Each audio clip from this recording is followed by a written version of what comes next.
7 वर्ष बाद जिंदा मिली महिला का मामला। वृंदावन पुलिस महिला को कोर्ट लेकर हुई रवाना।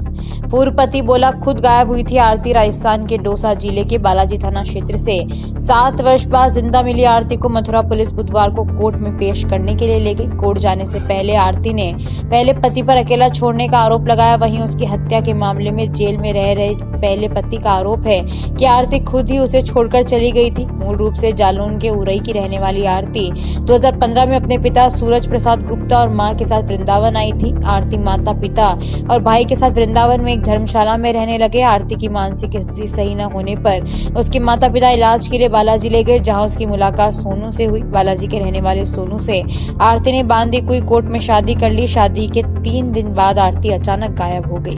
कहाँ के रहने वाले हो? मेहंदीपुर बालाजी।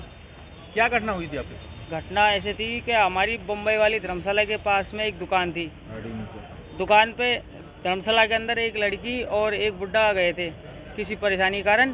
तो वो रही है ना, तो मेरी दुकान पे सोनू नामक एक लड़का रहता था, तो उससे जान पहचान हो गई और उससे कुछ प्रेम संबंध हो गए। कुछ दिन बाद उसने उससे कोर्ट मैरिज कर ली थी। कोर्ट मैरिज करने के बाद 8-7 दिन उसके साथ रही। फिर अचानक कुछ डिमांड की थी, पैसे दे लेगी, वो लापता हो गई। उसके बाद तलाश की, कहीं नहीं मिली सोनू को। तो उसके बाद हम पे वृंदावन थाने से हमें उठा लिया गया था। दोनों को उठाने के बाद पूछताछ के बाद फिर हमको सीधा जेल भेज दिया था। किस मामले में जेल भेजा था तुम? 302 लड़की के मर्डर में, कि आरती को तुमने मारा है। तो हमसे ये साइन भी करवाया कि तुमने मारा है।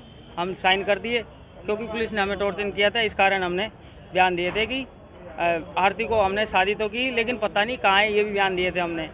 फिर हमको अंदर भेज दिया था उन्होंने। तो कितने साल रहे थे जेल में? हाँ जी, मैं 9 महीने रहा, सोनू 18 महीने रहा था। अच्छा, तो अब उसके बाद हमें पता था कि लड़की जीवित है। तो काफ़ी दिन ढूंढने के बाद हमें प्रयास हुआ, अब उसको प्रूफ किया है हमने कि जिंदी है। कहाँ से लेके आए हैं आप लोग? विशाला गांव मेहंदीपुर बालाजी से। मेहंदीपुर बालाजी जी तो ये वहाँ का दूसरे के साथ में रह रही हाँ, और किसी से साथ कर ली थी। उसके साथ कोर्ट मैरिज करके भी रह रही थी। पहले सोनू के साथ करी, सोनू के 8-7 दिन के बाद उस दूसरे गांव में किसी के साथ कोर्ट मैरिज करके रह रही है। तो तुम्हें कैसे मालूम पड़ी कि वो वहाँ? हमने मारी नहीं, हमें ये प्रूफ था, एहसास था कि लड़की आप जिंदी है। जी, विश्वास के साथ हमें मालूम थी, इसलिए हमने ढूंढा। जयपुर, अलवर, आगरा, ऐसी कोई भी जगह नहीं छोड़ी जहाँ नहीं ढूंढा हमने। 1 साल तक हमें ढूंढने के बाद दरवाजे मिले थे। गोपाल नाम है तुम्हारा? हाँ जी, गोपाल। सोनू। क्या घटना हुई है? घटना ये हुई थी, मैं इनके पास काम करता था। मैं नौकरी 10-12 साल हो गई मैं काम करता हूँ। बचपन से मैं रहता हूँ।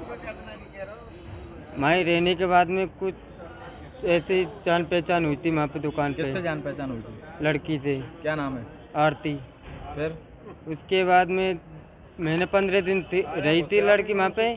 उसके बाद में आ गई थी वृंदावन आने के बाद में जन्माष्टमी की रात को गई थी। पूरी रात कॉल किया था, लेकिन मैंने नहीं उठा नहीं पाया। लेकिन सुबह कॉल किया, बोला आप बांदी को आ जाओ। बांदी को मैं नहीं गया पाया। फिर वो महुआ आ गई थी। वो कॉल करते करते महुआ मिली थी मेरे पास। तो महुआ अकेली गई थी नहाते। तो मतलब मथुरा से? हाँ जी। तो फिर मुलाकात करने के बाद क्या हुआ? इसने 2-3 दिन में कोर्ट मैरिज करा ली थी। उसके बाद में 2-3 दिन पीछे कोर्ट मैरिज हो गई थी। आपकी और उसकी? जी। फिर उसके बाद में 2-4 दिन घर रुकी थी। उसने डिमांड करी थी, बोले मुझे 50,000 दो, जमीन नाम करा और 4 पहिया गाड़ी दो। मैंने कह दी है जैसे है, हमारे पास रोटी सब्जी है के अलावा कुछ नहीं मिलेगा। मेरे पास ही कुछ नहीं है, जब मैं कहाँ से दूँ बताओ। फिर क्या हुआ? फिर उसके बाद में चली गई। 2-4 दिन रुक के उसके बाद में चली गई। कहाँ से मिली है लड़की? वो महुआ से गायब हो गई थी। महुआ से? जी। तो तुम्हें कैसे सूचना मिली? सूचना एक माँ का एक काम करता है, इसलिए हमने सूचना लगाई थी। जब जाके मालूम पड़ा वहाँ पे जाके कि किसी और के साथ रह रही है। जी। कितने साल रहे जेल में तुम? 1.5 साल। 1.5 साल? जी। मामला था जो कि एक महिला मतलब 2015 में मर चुकी थी। अब वो महिला दोबारा पुलिस ने पकड़ के लेके आए। क्या है पूरा मामला? एक्चुअली ये महिला जो है, इसके बारे में इसका मुकदमा मैंने ही लड़ा पूरा, और फिर इसकी बेल भी यहाँ से खारिज हुई। हाई कोर्ट से इस लड़के की बेल हुई। जो गोपाल नाम का लड़का था, इसने मुझे बताया था, वो रॉन्गफुल था पूरी तरीके से, और उसको जेल भी भेजा गया गलत तरीके से। हमने उस समय आर्गूमेंट भी ठीक किया था, कोर्ट के सामने साक्ष्य भी सही रखे थे, लेकिन कोर्ट को पुलिस के द्वारा सही साक्ष्य प्रकट नहीं किए गए, सही बात नहीं बताई गई। पुलिस ने सारे फैक्ट छिपाए उसमें और अपनी इतनी कर ली, यानी कि इस महिला की जो है देखा जाए तो पोस्टमार्टम था, पोस्टमार्टम रिपोर्ट ये कहती थी ये महिला वो नहीं है जो कोई मृतक पाई गई है। जो महिला आज आप पकड़े हो, जो आई है महिला पकड़ के आई है, ये महिला वही थी। इसके बारे में मैंने बोला था वो महिला जीवित है, वो महिला नहीं मरी, किसी तीसरे के साथ जयपुर या राजस्थान में दौसा में कहीं रह रही है और आज ये पकड़ के आई है, ये बात सही है। और ये गलत थी, उस आदमी लड़के ने 2-3 साल जेल भुगती, गलत रहा उसके साथ, 1.5 साल लगातार जेल रहा वो, उसके बाद भी जेल रहा।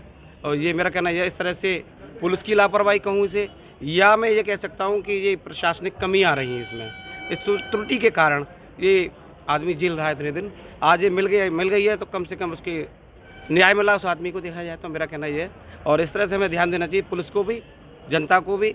गलत लोग जो गलत करते हैं उनके खिलाफ कार्रवाई भी करनी चाहिए हमें। इसमें दोषी को किस को ठहराया सकता? मेरे हिसाब से तो इसमें सबसे बड़ी मिसप्लेस जो रहा परिवार वालों की शिनाख्त एंड पुलिस का रहा। पुलिस ने अपना जल्दी से मुकदमा निस्तारण करने के लिए ऐसा किया जो नहीं पुलिस को करना था। जो महिलाएं जो है महिला तो ये देखा जाए तो इसको किसी थर्ड पर्सन के साथ शादी करके रह रही थी, गलत रूप में पकड़ी गई है। ये महिला भी दोषी है लेकिन इसके परिवार वाले दोषी हैं। शेष वृंदावन पुलिस का इसमें रोल अच्छा नहीं था, उन्होंने इसको गलत किया मेरे हिसाब से तो।